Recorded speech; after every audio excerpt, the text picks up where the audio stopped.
what's up, you little tit rats? Come on in. Welcome to the Hollywood Undead tour bus, where a lot of fun stuff happens. Yeah, dude, bus life. This tour that we are on right now is Escape to Fate, Hollywood Undead, Falling in Reverse, and Papa Roach, which is pretty cool because we've toured with all these bands separately, and now we're all touring together. So it's kind of like we all know each other, we're all friends, very fun. It's exciting stuff. Usually, when we're in the front lounge, there's some alcohol consuming, some liquid death consuming, a lot of conversation, and a lot of farts. Usually, like, if you come up here, you just get roasted. It sucks. So when you come out here to piss in the middle of the night, everyone's drunk, and you're like, oh man, I gotta piss. This is real. When you're like, I have to piss, but like, I don't want to go out there because everyone's drunk. You walk out to piss, and everyone's like, hey, hey, and you're like, run in the bathroom, they're banging on the door. That's why you have to have a Gatorade bottle in your bunk, and that's our piss bottle. It's a true story. Everyone has a Gatorade bottle because we have big ass dicks. You need that big, you need that wide mouth. You need the wide mouth. I can't fit my dick in that. I could, but I don't want people to know that. What is this? Oh my god. Ugh. That's what I pissed in. Oh god. This cabinet here is very special. This has all of our protein powder. That's how we stay so buff. Every cabinet is full of Johnny's protein powder. All of them. Excuse me, Mr. Charles. That Put and, my protein powder in the protein cabinet, please. Which is all protein powder. That's all we have on this bus. The bus runs on protein. Protein powder and coffee. Yeah, it's literally it. Liquid death. I mean, Red Bull, Liquid Death, Dos Equis. we're looking for sponsors. We're looking for it. We're open. Okay. Talking berries. This is pretty like early on in the tour, so there really isn't much in here. It's usually the same shit. Piss bottles. Yeah, there's a nice piss bottle there. That's not a very big one though. There's a shit bottle. We use that to take shit so we don't have to get out of the bunks. The mayonnaise. That's a diarrhea bottle. And this is a barf bottle. If you have to throw up, you take a hit of a whippet of that and it usually settles the stomach. And vodka. This bathroom actually isn't bad. Sometimes they're shitty and they smell like rotten piss, like Anthrax took a shit and piss in there in the 80s and didn't flush. But I like this. It's vibey, you know? It's very tranquil, chill. There's a lot of buses like they have bad plumbing, and then the piss, if it's not vented properly, the piss will come in your bunk. Our last bus that we were on, literally, there was a pipe that's supposed to go out the exhaust, was coming back into the bus. As soon as the bus started rolling, it just smelled like a bunch of piss in your bunk. Like, it was so bad it woke you up, or you got like a stomach ache, and it was disgusting. And people don't realize, oh, it's so cool to live on a bus. I'm like, sometimes it's not. Like, sometimes you're breathing in human piss for 12 hours straight. That was bad. That was a bad bus. Well, it's because usually this is a slide out, so it does get bigger in here. Right now it's crammed because of the parking situation. We're right next to a bus here, so we can't slide out, but we usually look a lot cooler when I think sometimes too, if it's snowing or if it's potentially gonna snow, they can't because the ice will fuck up the mechanics. It'll freeze and get stuck. I mean, even though it does slide out, we're not good at sliding out. We have like a million kids between all of us, so like that's why it's never slid out. We're not good at that. Wow. I see what references. Yeah, got the sickest references. Pull-out game, not strong. All right, let's go to the back. One thing that we do every tour now is we go to like Target or some shit because the blankets and pillows that come with bunks are fucking terrible. So we buy some nice like soft blankies. Lush. We got a nice, beautiful pillow, like body pillow. We buy pillows. We're all about comfort now that we're getting older. You know, we're in our 30s, early 30s. So. I just turned 21. It's my first beer, so I don't know what he's talking about. Like, it's not me.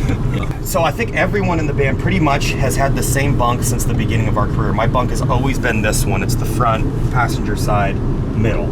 I've had that since the beginning of my career. It's one of those things that like you just won't switch for some reason. Like, I think I had to sleep in like this one time when my girl was visiting, so she slept there and I slept like in another bunk and I hated it. Yeah, it feels weird. I was like, this doesn't feel right. Like, so every tour is the same bunk assignment. So when someone new comes on tour, if a merch guy can't make it and like another guy comes in, if they try to like take your bunk, we beat the shit out of them and make them ride in the bay. Yeah, underneath. there's nothing more annoying than when you get on a bus for the first day of tour and some asshole's backpack is in there. I was like, no. Excuse me, who the fuck shit is this? No way. Then we jump suck him. So now, because we're sharing a lighting guy with Papa Roach, we have one extra bunk that we turned into a junk bunk. This is where people can throw all their bullshit, which is nice because then it saves some clutter that usually happens in the back lounge. Yeah. So the back lounge here, get the fuck out of here, asshole. Jesus. Oops. This is the back. That was Crowbar. amazing content man, director, extraordinaire, photographer, great guy. But he just hit his head. Now he's fired. He embarrassed me on Bus Invaders.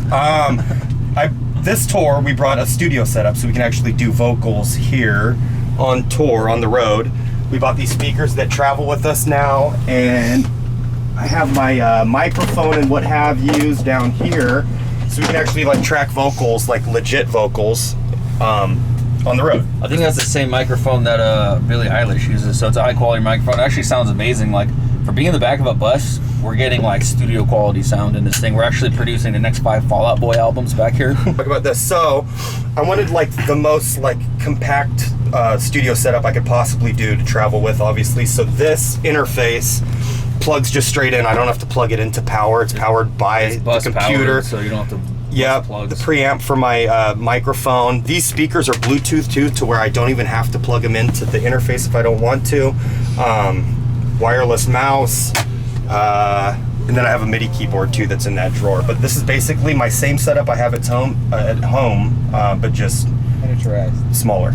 Yeah, he wants that home tone on tour, you know? Yeah, before I used to bring like the road setup, studio setup, and it sounded like shit. And not anymore. Now we got a tone bone. Yeah, now we got a total tone bone off the sounds we're getting back here. There's a lot of songs we have that are unfinished that just need vocals, so that's the perfect situation where we're on tour. We have nothing but time, so now we can lay down vocals. There's other bands that we're doing features with, so at home it's like we have so much shit going on the road. We have an hour show. Other than that, we're sitting around, we're all together, so it's a perfect opportunity to get shit done. It's just a writing process. Like, it's for demos, but it's very like inspiring when it sounds amazing. You know, when you're recording demos and it sounds like shit, you're like, damn, does this suck? And the way he configured his studio setup here sounds amazing. So we're doing demos. I'm like, geez, it sounds like we're in a real studio. Yeah. So it's like you want to keep going, basically. Yeah, the takes could be final takes that could go on a record now, as opposed to like just demo shit. Yeah, so I think Patrick from Fall Out Boy will probably be here later in Chicago doing his next 5 albums back here tonight. So when you're like, we're not recording back here, every now and then, like, there's just a random crew guy back here, like doing something weird, like just staring at the wall, like Nosferatu. It's depressing. The back lounge used to be like, the front was for drinking, the back lounge was for smoking weed. Like, we used to sit here and get high as fuck to where like we were laughing till we couldn't breathe. I used to miss those days, but now people like have brought more shit. Like, I bring my suitcase on here like an asshole. Yeah. So there's very little like room to sit we here got like these days. 3 guitars back here now, so there's not a lot of room to actually hang out. We got 11 people on a bus. There's no space, but every now and then there's a crew guy like playing video games or picking at their toes. Just a place to change clothes, to be honest, like, so no one sees your ass when you're taking your underwear off. We warm up back here. Real basic shit. I change in the front lounge. I don't give a shit about my bare ass. Like, it's very nice. It's got a plumpy butt. Yeah, it's like a big old Italian butt. I don't care who sees it. Whip it out. Butt Invaders. Okay. Hey guys, we're Hollywood Undead. Thank you for checking out Bus Invaders and getting a tour of our bus. If you guys want to come and check us out on the road, check out our tour dates on our website, hollywoodundead.com, and on social media, Hollywood Undead. We will be in Europe by the time you see this.